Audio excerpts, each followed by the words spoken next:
तुम्हाला ही ढाबा, रेस्टॉरंटसारखं काहीतरी खाण्याचं मन होतं आहे का? तर मग ही रेसिपी नक्की पहा. एकदम रेस्टॉरंटसारखा पनीर मटर मसाला घरी बनवणार आहात. खूपच छान लागतं चवीला. पुरीबरोबर किंवा पोळी, नानबरोबर खूप छान लागतं. ते एकदा नक्की बनवून बघा. साधी सोपी रेसिपी आहे.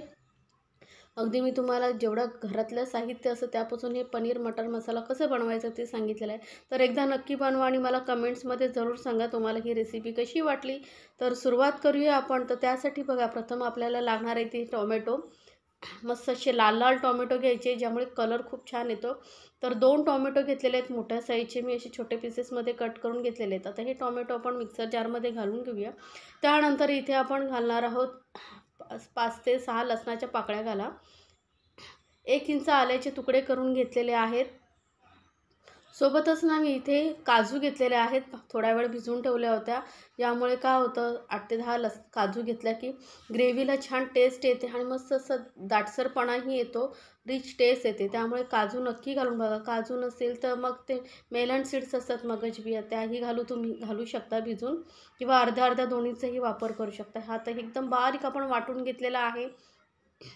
आता हे ठेवूया साईडला आणि वळूया पॅनकडे. तर पॅनमध्ये मी घेतलेले आहे 2 चमचे तेल. तेल गरम झालं की यामध्ये तुमच्याकडे जे खडे मसाले असतील ते घाला. तर इथे मी जिरं, लवंगा, दालचिनी आणि एक तेजपत्ता घेतलेला आहे. जे तुमच्याकडे मसाले असतील ते तुम्ही घालू शकता. हिरवी वेलची, काळी वेलची, तुम्हाला आवडत असतील ते मसाले इथे घाला. तर तेजपत्ताना मी तुकडे करून घालते. त्यामुळे काय होतं, आपण जेव्हा इतर मसाले यामध्ये परततो तेव्हा इझी होतं. 2 कांदे घेतलेले आहेत, एकदम बारीक चिरून घेतलेले आहेत. 2 मोठ्या आकाराचे कांदे घेतले. टोमॅटोची पेस्ट करून घेतल्यामुळे काय होतं, ग्रेव्ही छान होते. जर तुम्हाला असेच बारीक चिरून घालायचे असेल तर घालू शकता. पण तुम्हाला छान असे ग्रेव्हीदार बनवायचं असेल, क्रीमी असं टेक्स्चर हवं असेल, तर तुम्ही टोमॅटोची पेस्ट करूनच घाला आणि काजू नक्की घाला. तर बघा, कांदाही आपला थोडंसं ट्रान्सपरंट झालेला आहे, असा गुलाबीसर कलर आलेला आहे. अजून थोडा वेळ आपण याला परतून घेणार आहोत. जेवढं छान असं ग्रेव्ही जेवढी भुनली जाते तेवढंच आपलं भाजी जी आहे टेस्टी बनते. त्यामुळे मीडियम फ्लेमवरती मस्त असं आपल्याला हा कांदा थोडा वेळ परतून घ्यायचा आहे. गॅस लक्षात ठेवा, मीडियमच ठेवा. आता बघू शकता कांद्याला थोडंसं असं लालसर कलर आलेला आहे. एकदम डार्क ब्राऊन कलर नाही करायचा, थोडासा हलकाचा कलर आला का यामध्ये घालणार आहोत आपण टोमॅटोची पेस्ट करून ठेवली होती ती. फ्रेश टोमॅटोमध्ये टोमॅटो आणि आलं लसूण पेस्ट जर तुम्ही वापरला तर त्याची टेस्ट खूप छान येते. त्यामुळे तुम्ही आलं लसूण आणि टोमॅटोची पेस्ट करूनच वापरा. आता हे व्यवस्थित आपल्याला परतून घ्यायचं आहे. मीडियम टू लोवरती ठेवला फ्लेम तरी चालेल.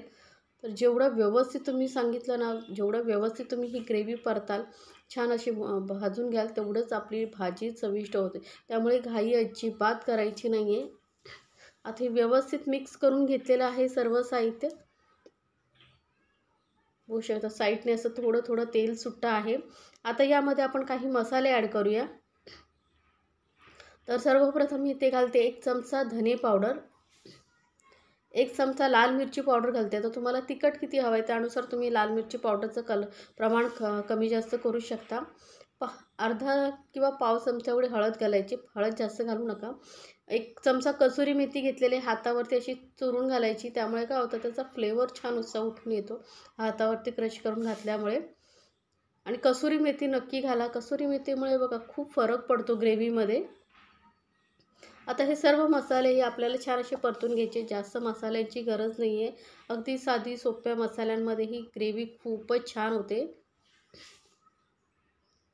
सर्व मसाले आपण छान असे परतून घेतल्यानंतर 1 मिनिटभर आपण याला वाफवून घेणार आहोत, एकदम लो फ्लेमवरती. म्हणजे मसालेही आपले जळले नाही पाहिजेत खालून.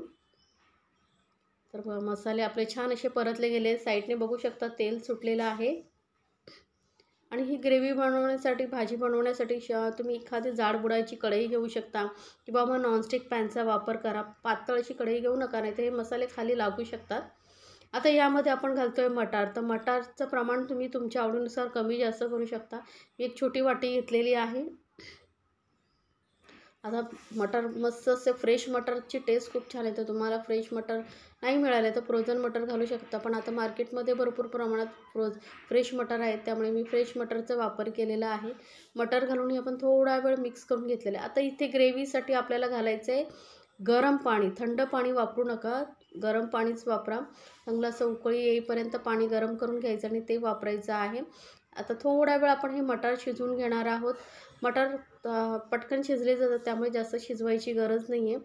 आधी आपण पनीर घालायचं नाही आहे. पनीर आपण जेव्हा नंतर मटार शिजले का घालायचं. नाहीतर जर तुम्ही आत्तापासून घातलं तर ते पनीर कडक होतं. आता पाणी घातल्यानंतर मिक्स करून घेतल्यावर घालूयात चवीनुसार मीठ.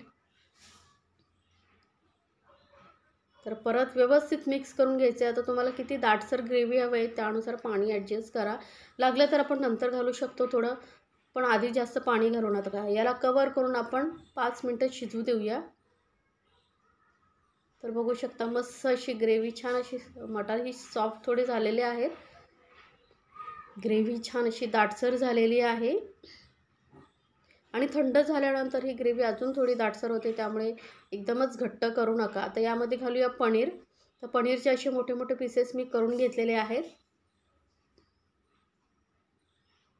तर पनीर घालून मिक्स करूया आणि याला परत आपण सर्व मसाले पनीरमध्ये लागले पाहिजे त्यासाठी शिजवून घेऊया. आता सर्वात महत्त्वाचं म्हणजे या स्टेपला आपल्याला घालायचं इथे गरम मसाला.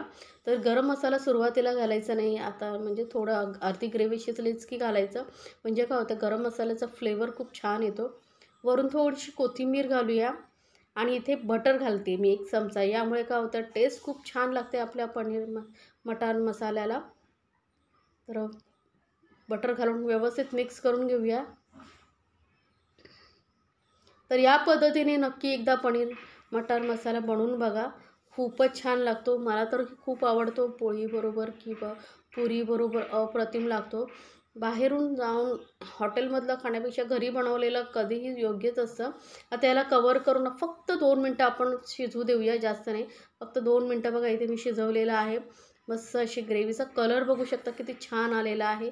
तर या पद्धतीने नक्की एकदा पनीर मटार मसाला बनवून बघा. तर हा आपला पनीर मटार मसाला तयार झालेला आहे. ग्रेव्ही छान अशी दाटसर झालेली. थोडंसं थंड झालं की ते दाटसर अजून होते, त्यामुळे एकदम घट्ट करू नका, नाहीतर ते एकदम ड्राय असं सुकं सुकं होईल ग्रेव्ही. तर ग्रेव्ही आपली पनीर मटार मसाल्याची तयार झालेली आहे. मटार पनीर किंवा पनीर मटार मसाला काहीही म्हणू शकता. तर आपली गरमागरम अशी मटार पनीर तयार झालेला आहे. गॅस करूया बंद आणि थोडा हलकंसं थंड करून घेऊया. ते घरच्या घरी बनवलेले हे मटार मसाला तुम्ही नक्की बनवून बघा आणि मला कमेंट्समध्ये जरूर सांगा तुम्हाला ही रेसिपी कशी वाटली. अशा छान छान रेसिपीसाठी आपल्या चॅनलला सबस्क्राईब जरूर करा आणि तुमच्या फ्रेंड सर्कलमध्येही जरूर शेअर करा, म्हणजे त्यांनाही या रेसिपीचा आनंद घेता येईल.